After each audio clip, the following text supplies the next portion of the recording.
नमस्कार। 804वीं कड़ी मैं कहानियां सुनाता हूं। अभिवादन स्वीकार कीजिए देवतोष का।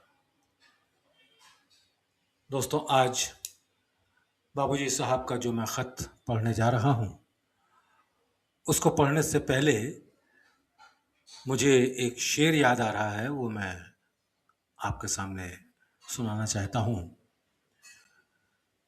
ये फूल मुझको कोई विरासत में मिले हैं, ये फूल मुझको कोई विरासत में मिले हैं।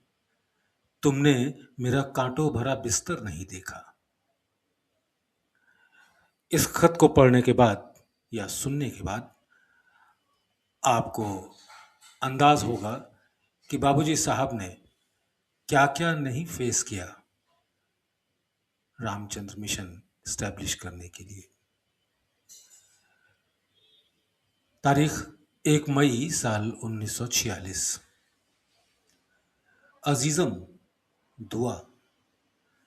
खत मिला था, जवाब आज ही दे दिया था। जमाना नाजुक है, फूंक फूंक कर कदम रखना चाहिए, ये मैं अपने लिए कह रहा हूं। भंडारे में क्यों नहीं गया? इसलिए कि मेरा जाना उन लोगों को पसंद ना आता और बारे खातिर होता। बारे खातिर, खातिर कहते हैं दिल को, हृदय। बार माने बोझ, दिल पर बोझ होता। भंडारे में क्यों नहीं गया है? इसलिए कि मेरा जाना उन लोगों को पसंद ना आता और बारे खातिर होता। अजीजम मुंशी का हाल तो सुना होगा, गोया उनसे एक जायदाद निकल गई। ये भी कह बैठे कि मुझसे रिश्तेदाराना ताल्लुक नहीं। भला बतलाओ तो सही, किसी ने उनका क्या बिगाड़ा? फिर यही नहीं, बल्कि फरमाया कि चंद लोग पारसाल रामचंद्र की गलू तरशी के लिए तैयार थे। गलू तरशी मीन्स गला काटना। बल्कि फरमाया कि चंद लोग पारसाल रामचंद्र की गलू तरशी के लिए तैयार थे। मसलहत न थी, इसलिए मना कर दिया।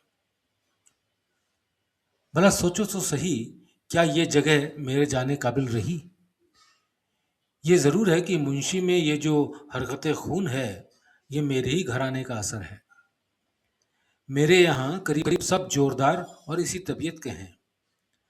उनकी माँ इसी खानदान की लड़की हैं और वो घर दूर नहीं बल्कि करीब तर है।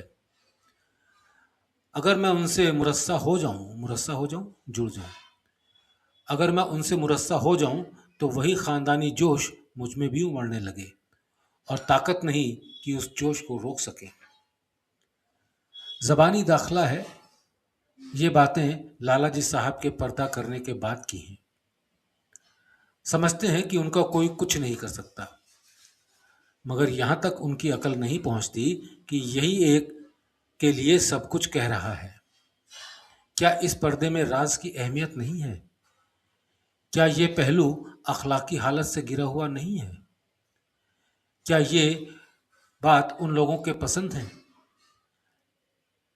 है जरूर, इसलिए कि उनको एक तरफ से रोका नहीं जाता।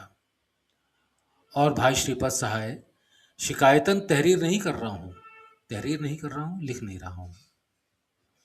और भाई, शिकायतन तहरीर नहीं कर रहा हूं, बल्कि ये पहलू दिखा रहा हूं जिससे ये साफ रोशन हो जाए कि अगर कहीं मुझको शामिल कर लिया जाए, किसमें?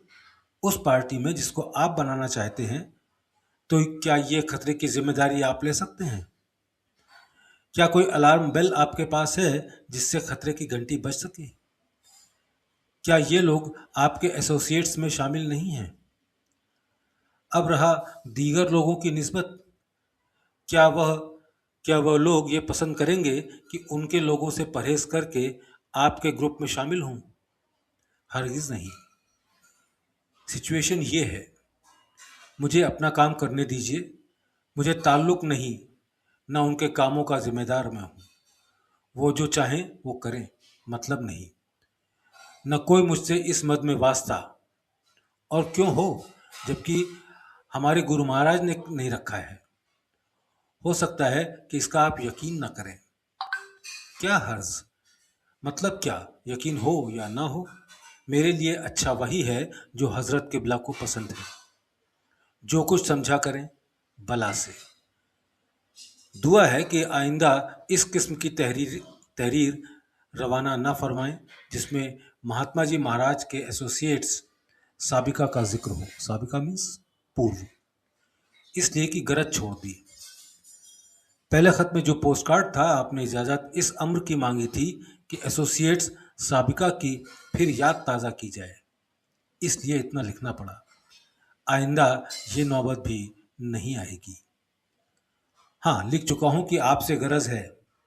कैसी गरज? जैसी एक भाई को भाई से होती है। गरज से मेरा मतलब किसी मकसद से नहीं है। ये तहरीर मैं समझता हूं कि आपको समझाने के लिए काफ़ी होगी। इससे आगे इसलिए लिखना नहीं चाहता कि कहीं तारीफ अपनी बड़ाई न समझी जावे।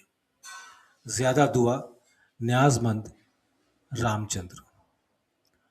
गुफ्तगू तहरीरी है और ज़बानी भी, और इस बात का जवाब है कि आप अपने ख्याल के मुताबिक ऐसे लोगों में काम कर रहे हैं जिनकी सूरत ये है। वरना कहता हूँ कि मुझको इन बातों से न गरज, न मतलब, न खौफ, न डर, इसलिए कि जाको राखे साइयाँ मार सके न कोई। रामचंद्र।